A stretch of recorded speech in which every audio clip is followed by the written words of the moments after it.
Hola a todos, hoy vamos a revisar el trayecto de aprendizaje 4, Yo también cuento y por escrito.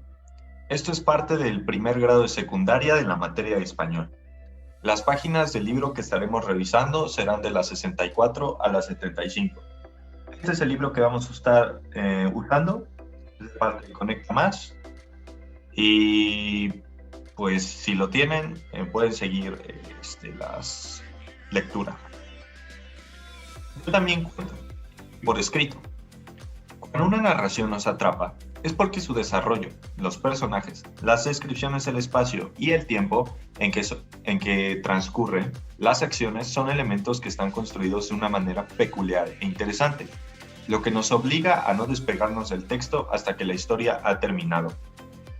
Cada subgénero narrativo, ya sea ciencia ficción, terror, policíacos, humor, realista o histórico, entre otros, presenta una estructura y recursos determinados. Conocer estos elementos, jugar con ellos y echar a andar la imaginación es el punto de partida para escribir un cuento. Revisemos las etapas del proyecto. Escribir cuentos de un subgénero literario. Revisar los subgéneros literarios y seleccionar uno para escribir un cuento. Aquí elegirán un subgénero de los que se trabajaron en el trayecto de aprendizaje 3 para escribir un cuento, que son, como ejemplo, los que ya mencionamos antes. Ciencia ficción, terror, policíaco, humor, realista o histórico. Puede ser otro que se les ocurra que sea similar, ¿no? 2. Planear la estructura del cuento y redactar el primer borrador. Aquí elaborarán un esquema acerca de los aspectos que deben tenerse en cuenta para estructurar y redactar el cuento. También redactarán un borrador general del cuento, considerando el esquema anterior, en el cual se definan la trama, los personajes, el ambiente y el tipo de narrador o narradores. 3. Ampliar el cuento del subgénero seleccionado. Aquí usarán descripciones para caracterizar a los personajes, las acciones y el ambiente, considerando el subgénero elegido. Más adelante veremos ciertos elementos que nos ayudarán a estas descripciones. 4. Revisar el escrito y pasarlo en limpio. Aquí revisarán la estructura del cuento, la escritura del cuento, su estructura, ortografía, uso de signos de puntuación, utilización de espacios y la tipografía. Pedirán a un compañero, ya sea un amigo, un familiar o un conocido, que lea el cuento y sugiera cambios. Incorporarán las sugerencias viables y pasarán en limpio el texto. 5. Hacer una antología con los cuentos y compartirla. Este es en caso de que hagan varios cuentos, porque como bien sabrán, este trayecto de aprendizaje se diseñó para que lo hicieran dentro de la escuela con todos sus compañeros de clases. Entonces, como pues no están todos juntos, no podríamos hacer una antología como tal, a menos que decidan hacer varios cuentos. Pero revisaremos qué es una antología y sus partes por si alguien quiere hacerlo y para tener la información, ¿no? Vayamos ahora al punto de partida. En sesiones anteriores revisamos los diferentes subgéneros literarios y las características de los cuentos. Ahora es momento de pensar en tu cuento, acerca de qué quieres escribir y cómo lo harás. Antes de pensar en la redacción, debes pensar en lo siguiente. Estos son los puntos de partida, son como tips que te ayudarán a empezar tu cuento. Piensa en acontecimientos que hayan llamado la atención. Estos pueden ser chistosos, extraños, alarmantes, etc.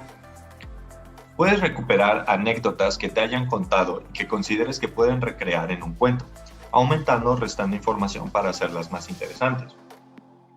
Parte de una imagen, ya sea una fotografía o un dibujo. Piensa que esa imagen es el final o el inicio de una historia. Considera un suceso, pero desde otros puntos de vista. Cuenta una experiencia como si la contara a un niño. Básate en algún sueño que hayas tenido.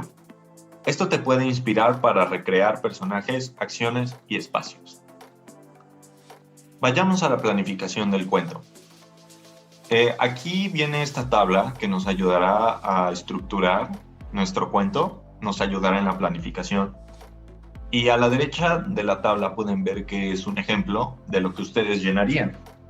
Entonces, estos son los elementos que se les piden y ya ustedes lo llenan de acuerdo a lo que vaya a tratar su cuento. Entonces, vemos el tipo de historia o sucesos que presenta. Puede ser aventura, realista, fantástica o terror, o lo que ustedes quieran. Los temas, en este caso sería criaturas malignas que se hacen pasar por mascotas. La trama o diagonal del tiempo, si es lineal o no lineal. En este caso va a ser lineal. Cuando se trata de no lineal es cuando saltamos por todas partes de las escenas. Digamos, en algunas se toma como si fuera el pasado, 10 años antes de un suceso, y luego nos saltamos a 10 años después, y después de 10 escenas, yo que sé, nos saltamos a antes otra vez en el pasado, y es no lineal. No hay una secuencia que pues siga cierta linealidad en el tiempo, no sé cómo de otra forma explicarlo. Acontecimientos que ocurren en la historia: el inicio, el desarrollo y el desenlace. En el ejemplo, el inicio: le compran un cachorro a la hermana del protagonista. Desarrollo: todo fluye con normalidad, hasta que se descubre que el cachorro es una criatura maligna, y entonces se planea cómo defenderse de él. Desenlace: el plan fracasa. Tipos de personajes y sus características. En este caso diremos que son 3, el protagonista y su hermana, que son niños, así como su mascota, un perro. Ambientes: ¿en qué lugares, en qué contexto se desarrollan las acciones? Una casa en una ciudad. Tipo de narrador: el personaje. Esto quiere decir que el personaje va a contar la historia desde su punto de vista. Es el tipo de narrador protagonista que vimos antes. Vamos a los tips para mejorar la redacción. Una vez que se tiene la estructura narrativa básica de un cuento, el texto se puede mejorar si se describe con más detalle a los personajes. ¿Cómo son? ¿Cómo visten? ¿Qué sienten o piensan? ¿Qué dicen y cómo lo hacen? Si se describen algunas acciones o ambientes, decir que había en un lugar o cómo era, precisar el tiempo, por ejemplo, qué hora era. También, si se usan nexos o enlaces que indiquen los tiempos en que se llevan a cabo las acciones, si se evitan las repeticiones de nombres y si se incluyen diálogos. Esto es muy importante, evitar repeticiones, como aquí dice, evitar las repeticiones, usar nexos o enlaces que indiquen los tiempos y describir con más detalle a los personajes y algunas acciones o ambientes. Eso es lo que quiero que se lleven de esta diapositiva. Nada más para remarcárselos por si es mucho texto. Uso de descripciones.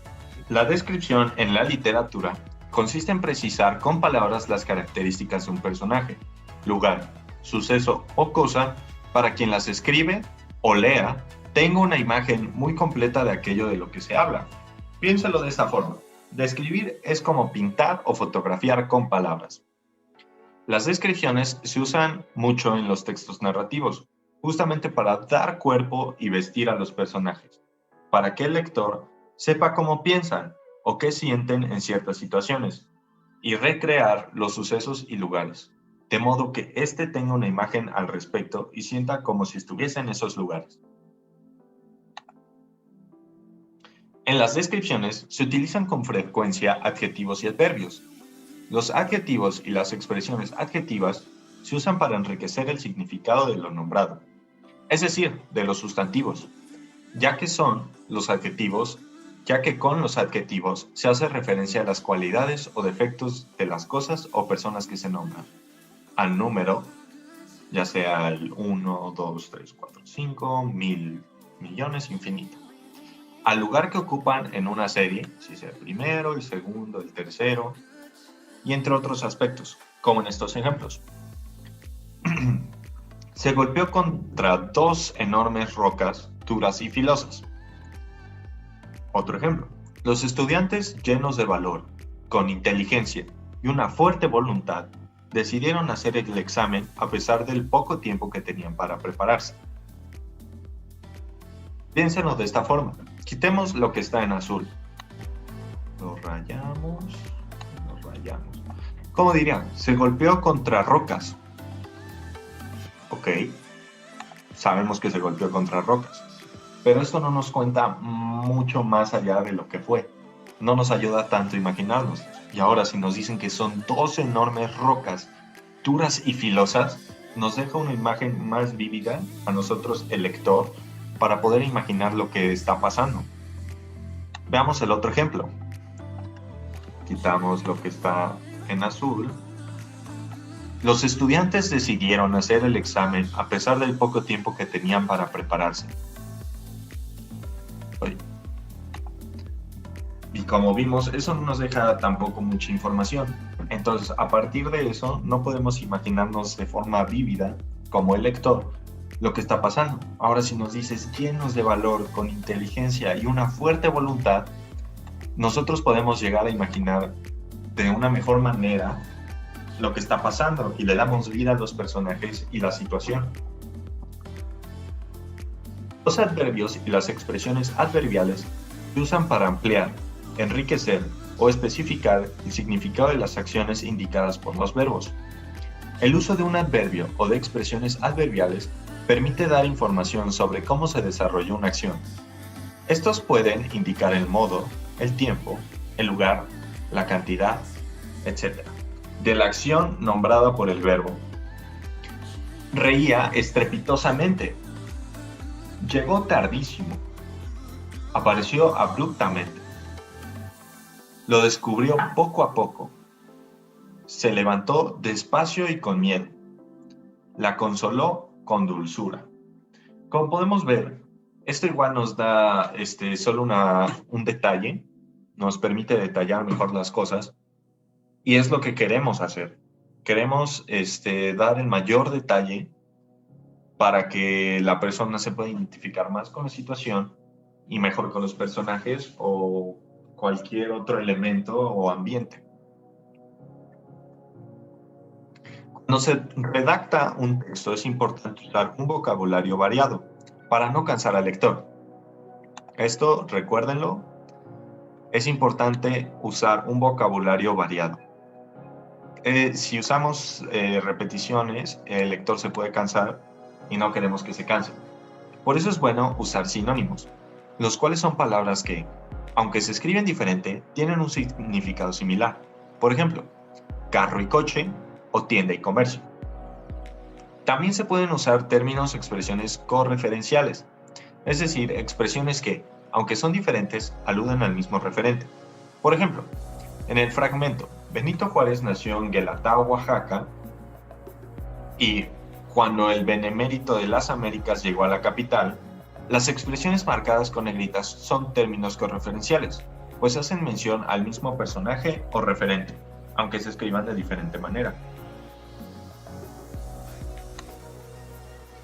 Y ahora, veamos tantito los marcadores temporales. Esta es una tabla que la saqué del libro porque no quería detenerme tanto aquí, pero pues supongo que es importante que tengan referencia de los marcadores temporales, que se refiere a los cronóminos, sí, no sé si los estoy diciendo de forma correcta, pero se refiere a cronos, que es tiempo, y onoma, que es nombre. Son los nombres o denominaciones de los días: lunes, martes, miércoles, meses, enero, febrero, marzo, momentos del día: amanecer, mañana, temprano, medianoche, tarde, noche, y de las fechas y años. Aquí a la derecha tienen los ejemplos. Otro marcador temporal son los conectores o enlaces temporales. Son palabras o expresiones que ayudan a ubicar el orden de las acciones dentro de una secuencia. En un texto ayudan a conectar párrafos o partes enteras. Por ejemplo, antes de, luego de, al mismo tiempo que, al final, entonces, entre otros. Otros son los nexos temporales. Un nexo es una palabra o expresión que une dos o más ideas en una misma oración. En los cuentos, los nexos temporales sirven para ubicar el orden de las acciones en el tiempo, dentro de una oración o para indicar su realización simultánea. Los nexos temporales, expresiones como los siguientes: cuando, apenas, mientras, tan pronto como, en el instante en que, antes de que, primero que, después de que, mientras que, siempre que, tan pronto como, al mismo tiempo que, mientras tanto. Ahora veamos rápidamente lo que es una antología. Una antología es un conjunto de textos seleccionados teniendo en cuenta algún criterio, ya sea el tipo de texto o género, por el autor, la época o periodo, entre otros. En el sentido más usual, una antología es una selección de textos literarios que se consideran valiosos o representativos dentro de un género. Las partes son: portada de la pasta. Sus características son que va en la cubierta o tapa del libro, lleva un título, que es el título de la antología, señalamiento del tipo de textos que la integran, nombre del compilador o compiladores, pueden ser nombres de individuos o de colectivos, por ejemplo, alumnos del primer año, grupo A de la escuela secundaria Benito Juárez. Este es un ejemplo. Editorial que la publica. Imagen, algún dibujo o fotografía para ilustrarla, relacionada con el contenido de la antología, claro. Otra parte es la portada interior. Se encuentra entre las primeras páginas del libro. No se numera. Va en el lado derecho. Lleva título y subtítulo de la antología, nombre de los compiladores o antologadores y nombre de la editorial que publica la compilación. Después viene la página legal. Esta página va detrás de la página correspondiente a la portada interna. Se ubica en el lado izquierdo. En esta página se anota lo siguiente: año en que se publica la antología, el símbolo de copyright, que viene el símbolo, que indica que solo los autores de la antología o de las partes que la integran y la editorial pueden hacer uso público de los materiales, nombre de la editorial y dirección, y nombre del lugar donde se imprimió el libro. Luego viene el índice. Se ubica en una página que está del lado derecho. Es la lista de los títulos de los textos que conforman la antología, seguidos de los nombres de los autores. En el lado derecho del índice se encuentra el número de página donde puede encontrarse cada texto. Después viene el prólogo o presentación. Es un escrito breve que se halla al inicio del libro, después del índice y antes de los textos compilados. Generalmente en este escrito se anota lo siguiente: algunas características del material que conforma la antología, la explicación de los criterios que se utilizaron para hacer la antología y las razones por las que se elaboró. A veces se dan algunos datos sobre la época en que se escribieron los textos o información acerca de los autores, entre otros aspectos que ayudan a contextualizar la lectura. Y por último viene la selección de textos. Cada texto es presentado con su título, el nombre del autor y al final la referencia de dónde fue tomado, en caso de que haya sido publicado antes.